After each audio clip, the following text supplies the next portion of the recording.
Chapter 2: Human Endeavor in Manifesting the Divine Plan.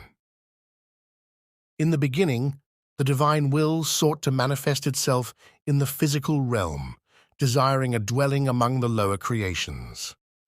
This divine manifestation was not merely a downward extension from the higher realms, but a phenomenon to be realized through human effort, through the processes of restraint and transformation.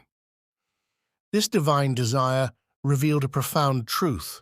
The ultimate perfection of this lower dwelling is achieved not through a direct divine imposition, but through the transformative work of humans. This work involves two distinct yet interconnected aspects. The first is the revelation of divinity in the physical world, achieved not by a direct descent from above, but through human endeavor. The second aspect is the nature of this endeavor itself, characterized by the dual processes of restraining and transforming. The distinction between these two aspects becomes clearer when we consider the state of creation at its inception. In the initial stages of creation, the divine presence was indeed drawn down by the first human, tasked with working and preserving the garden. However, this initial descent of divinity was fundamentally different in nature. It was a process of drawing divine light from above, rather than a process of transforming and elevating the lower realms. But after the initial descent, the nature of divine infusion changed. Each ascent following a descent became greater than the one preceding it. The post-descent divine presence was not just a recovery to a former state, but an elevation to a higher level achieved through human effort characterized by restraint and transformation. In contrast to the pre-fall state, where the task was to draw divinity from above, the post-fall work involved a deeper, more complex process. It was not just about attracting divine light, but about transforming the very fabric of the physical world, elevating it to a state where it could house the divine presence in a more profound and permanent way. This transformation is not just a return to an original state, but a creation of something new, a higher synthesis of the physical and the divine. Thus, the ultimate fulfillment of the divine plan to create a dwelling in the lower realms is achieved through this dual process of restraint and transformation, elevating the world to a state of divine revelation that surpasses even its original pristine condition. Chapter 3: The Transcendence of the Mishkan. In the realm where the Atzmuz reigned supreme beyond the confines of time and space, a profound transformation was unfolding. The world, still reeling from the spiritual repercussions of the sin of the golden calf, stood at the cusp of a monumental shift. It was a period marked by both regret and hope, a time when the very fabric of existence trembled with the potential for redemption. The creation of the Mishkan, the tabernacle, was not merely an act of divine commandment, but a radical process of spiritual metamorphosis. The essence of this transformation lay in converting the folly of the mundane world, the sheer materialism that had led to the sin, into a sanctified version of itself. The ultimate aim was to turn the falsehood of the physical world into the truth of the Mishkan. This shift was not just a change in physicality, but a deeper, more profound alteration in the nature of reality itself. Previously, the world operated on the principles of nature, a system rooted in the finite lights of the universes. However, the Mishkan introduced a new paradigm, a supernatural governance that transcended the limitations of nature. Here, miracles, which were manifestations of a light far beyond the worlds, became the new norm. Moreover, in the Holy of Holies, the place of the Ark, there existed an extraordinary paradox. This sacred space defied the very concept of physical dimensions. This extraordinary fusion of opposites was made possible through the revelation of the Atzmuz, a light transcending even the highest spiritual realms. The Atzmuz, ever-present and continually recreating existence, was intimately involved in this transformation. As the children of Israel worked on the Mishkan, each hammer stroke, each woven thread was imbued with a deeper significance. They were not merely building a structure of wood and fabric, they were constructing a conduit for the divine, a physical manifestation of the infinite. In this sacred endeavor, the boundaries between the physical and the spiritual blurred. The Mishkan stood as a testament to the potential of the material world to house the divine. It was a beacon of hope, a promise that even after grave transgressions, redemption and sanctity were within reach. Thus, the Mishkan was more than a mere dwelling for the divine presence. It was a symbol of the ultimate unity of all things, a place where the unbridgeable chasm between the finite and infinite was harmoniously bridged. In its sacred precincts, the children of Israel found not just forgiveness for their past misdeeds, but a new way to connect with the Atzmuz, a path to elevate the mundane into the realm of the sacred. The story of the Mishkan, then, is a tale of transformation, a narrative of how the lowest depths can be transformed into the highest heights, a reminder that within every physical act lies the potential for spiritual elevation. It was a microcosm of the Atzmuz's continuous act of creation, a testament to the endless possibilities inherent in every moment of existence. In the tapestry of existence woven by the Atzmuz, the descent into the world, particularly through the experience of exile, was a necessary prelude to an ultimate ascent. This descent was not a mere misfortune, but a deliberate divine orchestration, a necessary step towards a higher purpose.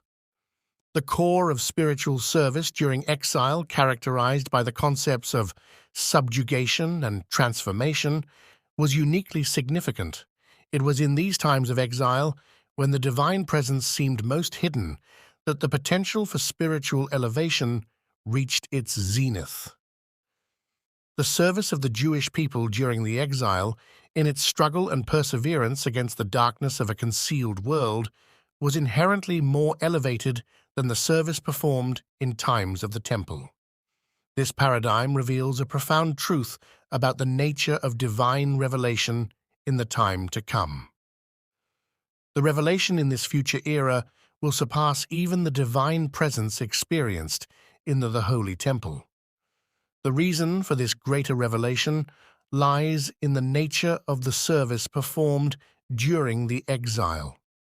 The spiritual labor in times of concealment, in the throes of exile, brings about a more potent and elevated divine flow than the service during times of open miracles and apparent divine presence. This is because the effort to maintain faith, to continue the practice of mitzvot, and to pursue righteousness in a world where the divine is not readily visible requires a deeper, more profound connection to the Atzmuz. The ultimate redemption, therefore, will be a culmination of all the struggles and spiritual triumphs of the exile period. It will be a time when the concealed light, nurtured and strengthened in the darkness of exile, will burst forth in an unparalleled revelation. This revelation will not only illuminate the physical world, but will elevate it to a state higher than ever before experienced.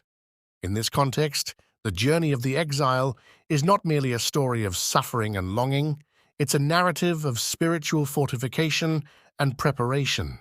Each challenge, each moment of doubt, and each act of faith in the face of adversity contributes to a reservoir of spiritual potential that will fuel the future revelation. As such, the exile is a critical phase in the divine plan, orchestrated by the Atzmuz. It's a period where the hidden sparks of holiness are collected, where the deepest strengths of the soul are revealed, and where the ultimate purpose of creation is gradually fulfilled. In the grand design of the Atzmuz, the exile is not merely a descent, but a necessary prelude to the greatest ascent of all, the era of ultimate redemption and divine revelation. B.H. Chapter 3. The Divine Warrior's Crusade. In the grand tapestry of creation, spun ceaselessly by the omnipotent Ortsmuz, the people of Israel were anointed as the armies of the Lord, a title of spiritual significance far surpassing any terrestrial military might. This esteemed designation was a testament to their sacred endeavor in the realms of subjugation and transformation, a spiritual warfare against the very underpinnings of mundane existence. The distinction between a soldier and a statesman in the service of a sovereign is stark. The soldier, in the throes of battle, transforms the very landscape of the kingdom. With every victorious conquest, territories once shrouded in the shadow of the adversary are bathed in the light of the monarch's domain, a monumental shift from their previous state. This radical metamorphosis is akin to the creation of a new world, a divine act of innovation. In contrast, the diligent work of statesmen, though crucial in fortifying the kingdom's infrastructure, lacks this element of profound change. Their endeavors refine and enhance, but do not redefine the essence of the kingdom. The depth of a soldier's commitment to the sovereign transcends all boundaries. In the heart of battle, amidst the cacophony of clashing steel and the thunderous roars of warriors, the soldier exhibits a fidelity and self-sacrifice that defies the very concept of limitation. Each stride into the fray is a dance with mortality, a testament to their unyielding resolve to uphold the sovereign's decree, even at the cost of their very essence. This is the pinnacle of self-nullification, a complete surrender to the will of the monarch. The spiritual labor of the Jewish people mirrors these profound elements. In their quest to transform the world, a realm that dons the guise of independence and self-sufficiency into a sanctuary for the divine, their efforts parallel the soldier's conquest. This transformation is a radical innovation, turning the darkness of a world steeped in materialism into the radiant light of holiness, falsehood into immutable truth. Chapter 4.